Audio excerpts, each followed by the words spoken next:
Welcome to the Popish Plot. I'm Nate. And I'm Jessica. Today is Saintly Sunday, and today is International Buy a Priest a Beer Day. Yay! So, does that mean we should have brought beer with us to church this morning to give to Father Steve? Well, we did just give him vodka on Friday. Okay.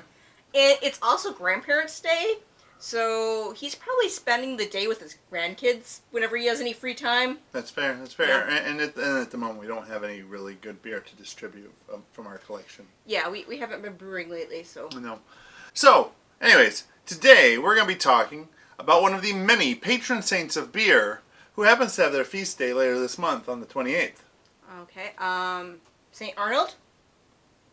First, which one? Secondly, none of them have a feast day in September. I don't think. They're not the ones we're doing, though. Okay. I can tell you that for certain. Are you sure? Because there were 3 St. Arnolds that are patrons of beer. Yes, I know. All 3 of them were patron saints of beer. But no, we're not doing any of them. Not this time. But it would be fun to do, like a triple Arnold kind of a thing. All right. St. Amand? Nope. Not that one either. St. Augustine.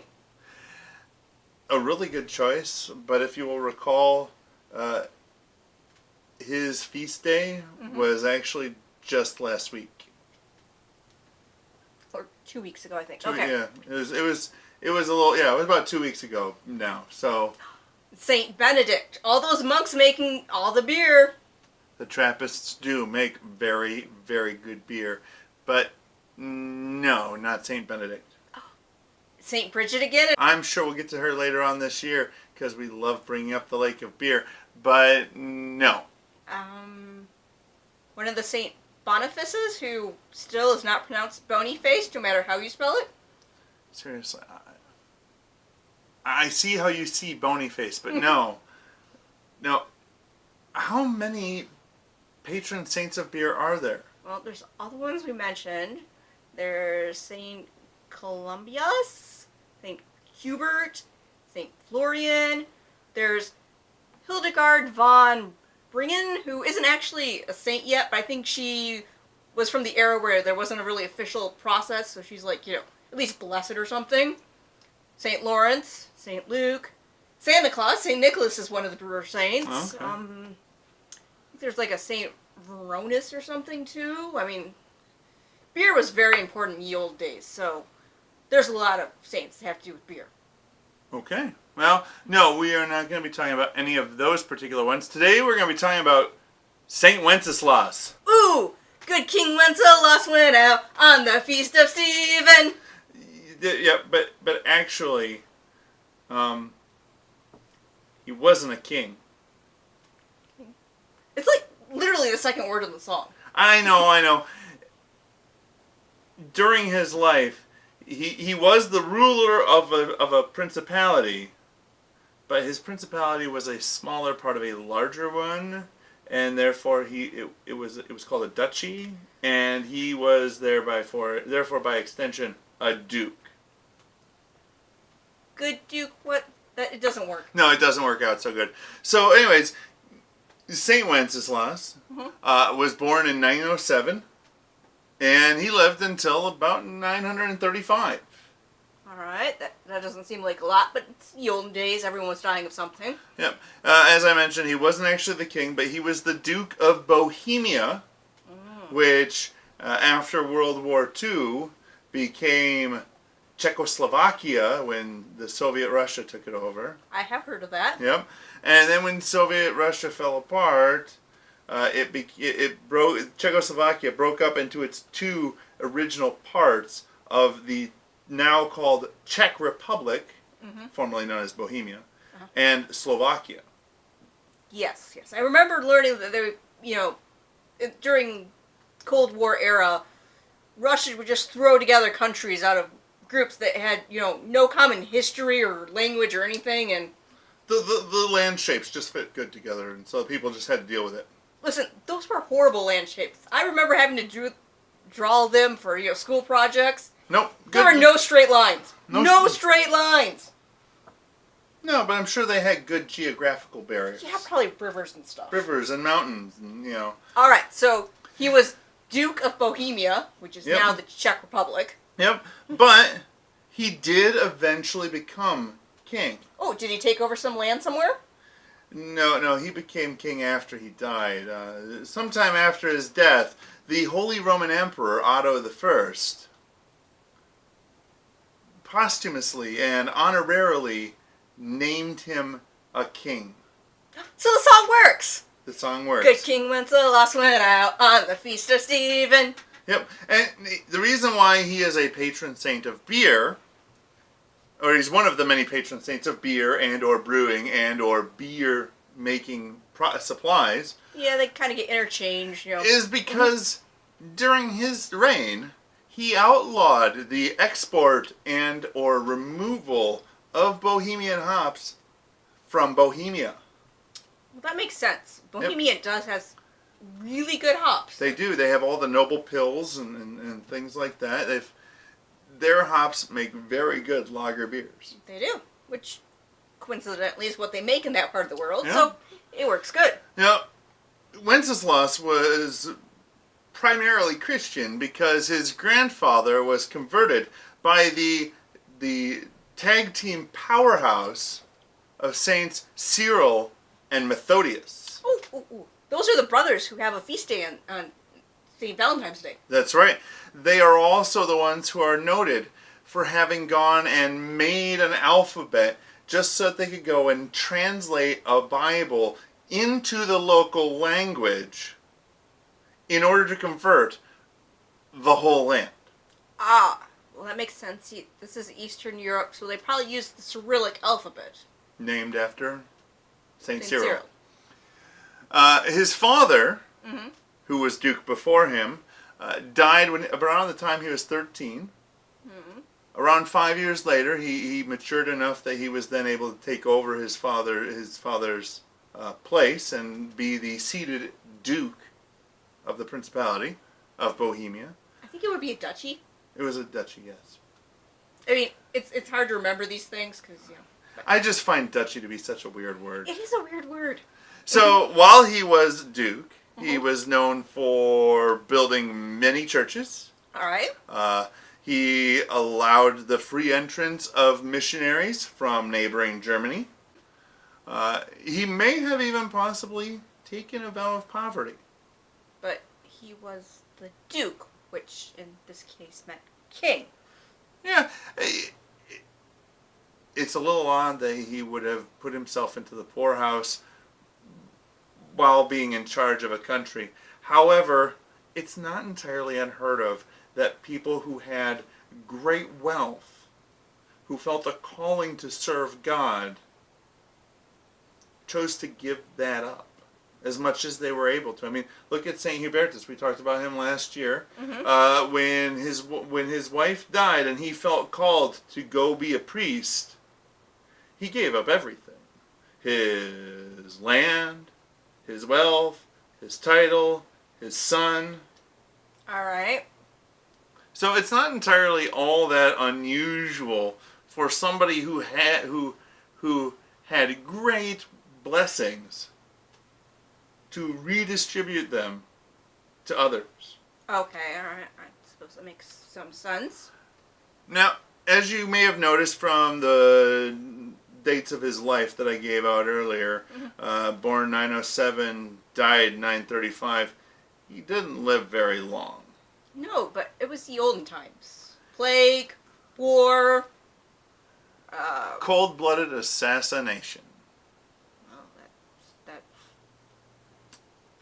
Yep, that was one of those things that also ran around quite a bit during those days. Well, if you're gonna be a king duke, you have to be, worried about these things. Oh yeah, and you definitely need to watch those that are closest to you. In Wenceslas's case, his brother. Ooh. His brother hired a whole bunch of knights to kill him, and they did so on the steps of a church. That's not good. No, it's really not good. For the person dying, of all the places you could die, the church seems like the best place. You're on hallowed ground, and you're already there. Yeah, I mean, it makes the burial For easier. the people Right doing there. for the people doing the killing though. But as a consequence of his death, he was immediately considered to be a martyr, and by extension, as we learned when we talked about how to become a saint. That does make sense. I mean, he was killed out on a church property, Yeah. which, if you look throughout history, there's numerous people who were killed at church, and usually they're on the process of being sainted. Generally, if you are killed at a church, you are probably a pretty holy person, and the people who are doing the killing are probably very not holy. So it's not hard to make the extension that you were being killed for your love of Christ. Yeah, and there is the fact that, if he was the Duke and he was, killed for political reasons, I mean, I don't exactly agree with the Orthodox thing that all the Romanovs are saints because they died being rulers. But it does make some sense that, if you're killed for political intrigue because you're such a nice guy that this jerk doesn't like you. And given that he was such a nice guy, and his brother had him killed, his brother was probably a very not good guy. Well, I remember hearing one of the few facts I know about him. Okay. Is that, although, yes, his grandparents were converted by great saints, his mother was pagan when she was younger. Yep. So that might explain why he had to bring in missionaries and priests from foreign lands after she was logically going to be in charge during those times when he was too young to rule. I can see that. So as you can probably imagine, given all the work that he did in Bohemia, he was very well known after his death, as far as being revered for his saintly qualities in the land of Bohemia. But what you may not know is that he was also well revered all the way out in England, which is not particularly close, although not terribly far away from Bohemia. Well, it's not far away because we're used to American spaces. Yes. But I mean, that's 5-6 countries away in Europe. It is. But from American terms, it's like traveling from New York down to South Carolina, Florida maybe. Yeah. But that does make sense why he's the opening line of a song about St. Stephen's Day. Which is a common English Christmas carol. Yes. Yep. So within decades of his death,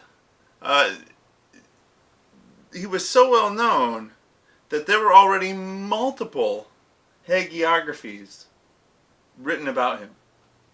Now, for those of you, our viewers, and my co-host, who are not familiar with the term hagiography, or perhaps are familiar, but I've heard that term before, or perhaps have forgotten what it means. It's basically a Greek word.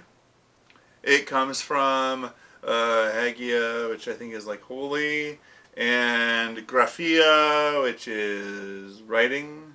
Okay. I think something like that. Yeah, but basically, it's a holy biography. We would in today's common parlance refer to it as a story of the life of a saint. All right. It doesn't cover all the things that went on in his life. When he was 7, he was kicked in the shins by But it deals with things like how he was helping poor people while they were gathering winter fuel. all the good things that he did during his life that might have led to his sainthood, and all the trials that he may have gone through that may have shaped him into the person that would become that saint. All right. Well, that's interesting. Did the fact that they wrote multiple things about him back in the days when there weren't a lot of writing being done besides copying old text have some important purpose? Oh, it was fantastic. Okay.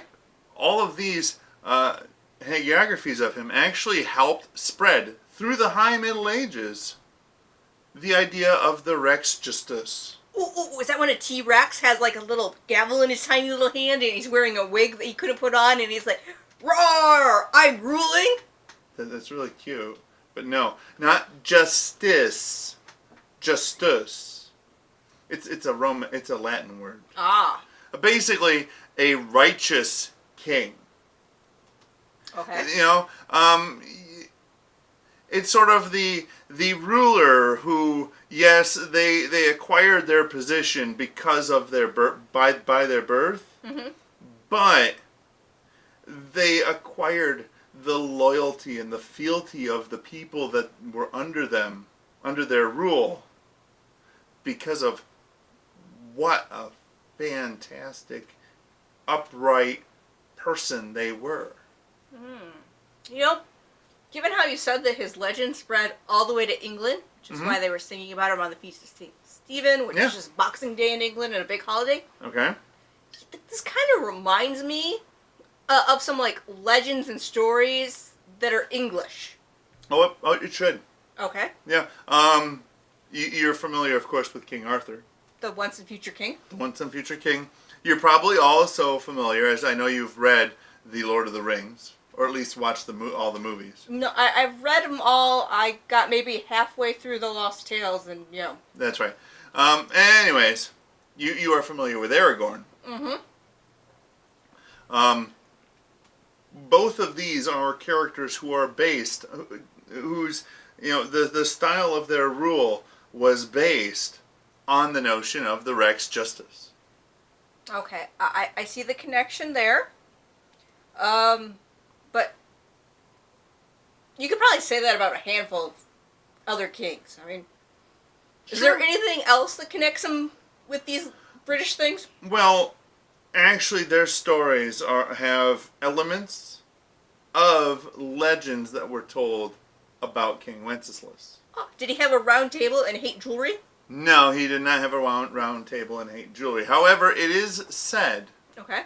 that in the darkest days of Bohemia, a statue of King Wenceslas atop a horse, which is found in Prague. I'm assuming the horse is also part of the statue. They don't just Yes, carry a statue there's around a with a real statue. horse? There's a statue of Wenceslas mounted on a horse All right. in the city of Prague, and it is said that in the darkest days of Bohemia, it will come to life.